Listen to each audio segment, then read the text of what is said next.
Hello guys, आपका स्वागत है हमारी चैनल अनटोल्ड स्टोरीज पे। और आज हम एक ऐसे इंसान से मिलने वाले हैं जो हमेशा कल की ही चिंता करता है, पर क्या उसे मिलता है इस कल की चिंता का फल? चलिए जानते हैं।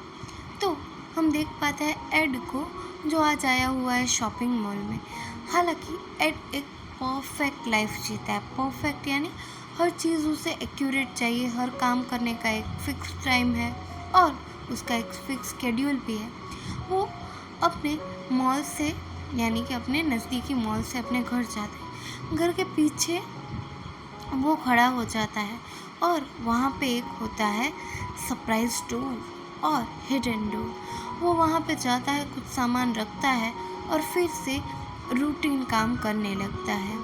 और ऐसे ही इसकी लाइफ कट रही होती है। शाम होते ही वो एक स्पेसिफिक न्यूज़ देखता है और न्यूज़ देखने के बाद टाइम से अपनी दवाई खा के सो जाता है और फिर से नेक्स्ट डे यही प्रोसेस रिपीट। पर नेक्स्ट मॉर्निंग जब ये खुद मॉल जाता है तब वो एक लेडी को देखता है। ये और कोई नहीं पर हमारी कहानी की हीरोइन रॉनी है। नाउ रॉनी भी एड की तरह हर रोज़ कुछ ना कुछ सामान लेने यहाँ पे आती है और अभी एड ट्राई करता है कि वो कैसे भी करके रॉनी के साथ इंटरेक्ट करे। तो पहले तो वो उसे छुप छुप के देखता है और जब ये करके भी उसका मन नहीं भरता तो वो कुछ एक्सट्रीम प्लान करने का सोचता है। उस रात तो उसे नींद भी नहीं आती। उसके ख्वाबों में सिर्फ और सिर्फ रॉनी ही आती है कि आखिरकार वो कैसे उससे बात करे। तो नेक्स्ट मॉर्निंग वो एक बढ़िया आइडिया लगाता है। वो अपनी कार डिट्टो टू डिट्टो बिल्कुल नज़दीक लगा देता है रॉनी की कार के।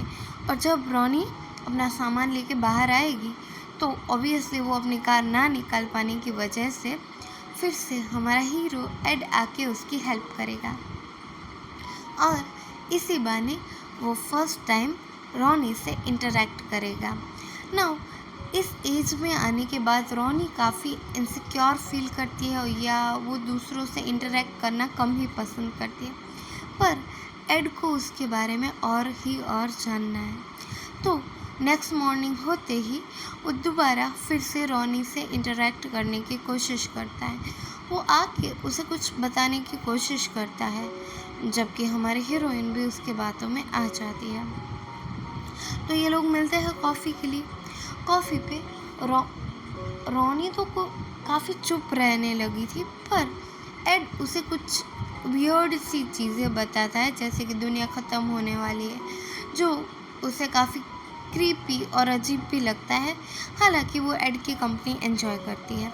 नाउ यहाँ पे क्या होता है कि वो अपने काम पे जाती है और शाम होते ही एड फिर से उसे पिक करने आता है और यहाँ पे डिनर पे वो लोग अपनी पर्सनल लाइफ डिस्कस करते हैं कि एड की लाइफ में तो उसके बच्चे हैं और उसकी एक वाइफ थी जिसका डिवोर्स हो चुका है, पर रॉनी की स्टोरी अलग है। उसकी तो बेटी की भी डेथ हो चुकी है। ना ये लोग इमोशनली इंटरेक्ट हो जाते हैं। अपना डिनर करने के बाद जब एड जाता है रॉनी को ड्रॉप करने के लिए, तो रास्ते में म्यूज़िक सुनते सुनते रॉनी एक गाना गाने लगती है ना, जो देख के एड अपनी कार छोड़ के बीच में ही उतर के भाग जाता है ना। ये देख के रॉनी बहुत ज़्यादा नर्वस हो जाती है कि आखिरकार इस इंसान को हुआ क्या है।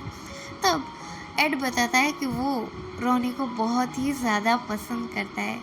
ही मीन्स बहुत ही ज़्यादा। तो यहाँ पे रॉनी भी बोलती है कि वो भी उसको पसंद करती है और यहाँ से ये दोनों क्लोज आ जाते हैं। अभी इनकी एज पे हमको जाना नहीं है। ये लोग अपनी लाइफ को अपने तरीके से एंजॉय करना शुरू कर देते हैं। नाउ नेक्स्ट इवनिंग जब एड उसको पिक करने के लिए आता है, ये लोग एड के ही घर पे रुकने का फ़ैसला करते हैं और यहाँ पे वो डॉक्यूमेंट्री मूवीज़ भी देखते हैं। मूवी के दौरान हमारा हीरो हीरोइन के क्लोज आने की बहुत कोशिश करता है, पर इसका कोई फ़ायदा नहीं होता क्योंकि रॉनी उसको क्लियरली मना कर देती है कि मुझे तुम्हारी कंपनी पसंद है, तो प्लीज़ लेट इट बी, मुझे वो एंजॉय करने दो। तो एड भी उसकी बात मान जाता है। फिर नेक्स्ट मॉर्निंग वो वहीं पे उठती है और बोलती है कि मैं तो काम के लिए बहुत ज़्यादा लेट हूँ। तो एड ऑब्वियसली उसे ड्रॉप करने के लिए आता है और यहाँ से लौटते समय भी वो एक किस करते हैं ना। काम पे जो रॉनी की कॉलीग थी वो उसको इस बात के लिए चिढ़ाती है कि अगर मैं तुम्हारे एज में तुम्हारे जितनी कॉन्फिडेंट होती तो मज़े ही मज़े होते। यहाँ पे रॉनी अपनी ही शॉप से कुछ हैंडपिक आइटम लेती है टू गिफ्ट एड, पर शाम को एड उसको पिक करने नहीं आता, जो देख के उसे काफ़ी बुरा लगता है। वो कैब करके अपने घर चली जाती है। उधर ही हम देख पाते हैं एड कुछ दवाइयाँ ले रहा है। शायद उसकी तबीयत ख़राब है या फिर ये उम्र का तकाजा है, हमें नहीं पता और ना ही हमारे साथ रॉनी को पता है। पर रॉनी को वो लेने नहीं आया, इस बात से वो काफ़ी नाराज़ है। इवन तो एड जब उससे मिलने आता है वो तो उससे झगड़ा ही कर लेती है कि आखिरकार तुम मुझे लेने क्यों नहीं आए। तो इसी झगड़े को कंटिन्यू करने के लिए ये दोबारा एक चाइनीज़ कैफ़े में मिलते हैं और एंजॉय करते करते ये फिर से आपस में घुल मिल जाते हैं, यानी कि इनकी स्टोरी कंटिन्यू होती है। तभी एड को उसके बेटे का कॉल आता है कि वो थैंक्स गिविंग के लिए उसके घर पे आए। तो ऑब्वियसली इस चीज़ के लिए एड रॉनी को भी इनवाइट करता है। हालांकि रॉनी ने अपना कोई डिसीजन नहीं बनाया, तो वो अपनी कॉलीग से सजेशन लेती है। तो उसकी कॉलीग बोलती है ऑब्वियसली तुम्हें जाना ही चाहिए। और यहाँ से ये लोग इनडायरेक्टली यानी कि बिना कहे सुने सोचे समझे एक दूसरे के साथ जुड़ जाते हैं। इन्हीं दिनों में एक दिन एड रॉनी को अपने घर लेके जाता है और वही हिडन डोर के पास लेके जाके उसको सरप्राइज करता है। पहले तो वो कुछ समझ नहीं पाती, पर उसे जल्द ही जब वो डोर खुलता है तो समझ आ जाता है कि एड फ्यूचर प्लान करता है। यानी कि अगर फ्यूचर में कोई नेचुरल कैलामिटी की वजह से या फिर कोई भी रीज़न की वजह से दुनिया अगर ख़तरे में आई तो उसके पास मिनिमम 2 साल तक जीने का सारा फैसिलिटी उसने डेवलप किया है ना। ये देख के रॉनी और हम शॉक हो जाते हैं कि कोई इंसान इतनी आगे की कैसे सोच सकता है, और यही सोच के वो उससे बहुत ज़्यादा इम्प्रेस हो जाती है और यहाँ से वो लोग अपनी लाइफ को बहुत ही ज़्यादा एंजॉय करते हैं और साथ में बहुत सारा वक्त बिताते हैं। पर एक रात फिर से वो इन्हीं बातों में खो के बहुत ज़्यादा अपसेट हो जाता है, तो रोनी उसको कंसोल करती है। ऐसे ही कुछ दिन बीतते ही थैंक्स गिविंग का दिन आ जाता है और रोनी और एड दोनों ही बहुत ही सुंदर लग रहे होते हैं और वो जाते हैं एड के बेटे के घर। और यहाँ पे ये दोनों भी उसको बहुत अच्छी तरीके से वेलकम करते हैं। तभी एड भी रॉनी को अपनी गर्लफ्रेंड की तरह इंट्रोड्यूस करता है, जो देख के उसका बेटा और बहू काफ़ी ज़्यादा सरप्राइज हो जाते हैं कि कॉन्फिडेंट तो है ना। यहाँ पे हमें पता चलता है कि एड और उसका बेटा इन दोनों के बीच में कुछ मिसकम्युनिकेशन चल रहा है बिकॉज ऑफ द मनी, क्योंकि एड हमेशा सोचता है कि दुनिया पे एक दिन एक ऐसा खतरा आएगा जिससे हम अपनी नॉर्मल लाइफ नहीं जी पाएंगे, पर इसका बेटा इसके लिए एग्री नहीं करता। पर यहाँ पे हम देख पाते हैं कि रॉनी और एड की बहू तो काफ़ी अच्छे तरीके से घुल मिल जाती है। कुछ ही देर में ये लोग लंच करने के लिए बैठते हैं। तभी एड की पोती जो होती है वो अपने डिफरेंट ओपिनियंस की वजह से, यानी कि वो ऐसा मानती है कि अगर दादाजी कह रहे हैं और दुनिया ख़त्म ही होने वाली है तो हम पढ़ाई क्यों ही करें। तो ये इन लोगों का कम्युनिकेशन थोड़ी ही देर में झगड़े में कन्वर्ट हो जाता है और वो यहाँ से भाग जाती है और ये लोग यहाँ से कुछ ही देर में घर के लिए निकल जाते हैं। तभी इस बार for the first time Ronnie Ed को अपने घर में बुलाती है और घर में बुला के उसका घर तो पूरा का पूरा कबाड़ खाना लगता है एड को, पर उसको डाइवर्ट करना रॉनी को बहुत अच्छे तरीके से आता है। तो यहाँ पे ये लोग बहुत ज़्यादा क्लोज आ जाते हैं, पर एड एज अ जेंटलमैन उसको प्रोटेक्शन ऑफर करता है, but Ronnie she didn't want it. तो वो क्या करती है कि वो लोग बहुत ज़्यादा क्लोज आते हैं और उस रात को वो एंजॉय करते हैं। नेक्स्ट मॉर्निंग होते ही रॉनी ब्रेकफास्ट बनाती है एड के लिए, बट कुछ इंसिडेंट की वजह से, यानी कि कोई स्पेसिफिक फ्रेगरेंस की वजह से एड की तबीयत बहुत ज़्यादा ख़राब हो जाती है। उसे स्ट्रोक की प्रॉब्लम है और उसके पास अपनी दवाई तक के पैसे नहीं हैं, जो देख के रॉनी और एड का बेटा बहुत ही ज़्यादा उस पर गुस्सा करते हैं, अपसेट होते हैं और उसकी बहुत ज़्यादा वो फ़िक्र और केयर भी करते हैं। वो दिन रॉनी उसी के साथ बिताती है और जब एड होश में आता है तो उसे घर पे छोड़ने के लिए उसका बेटा चाहता है ना।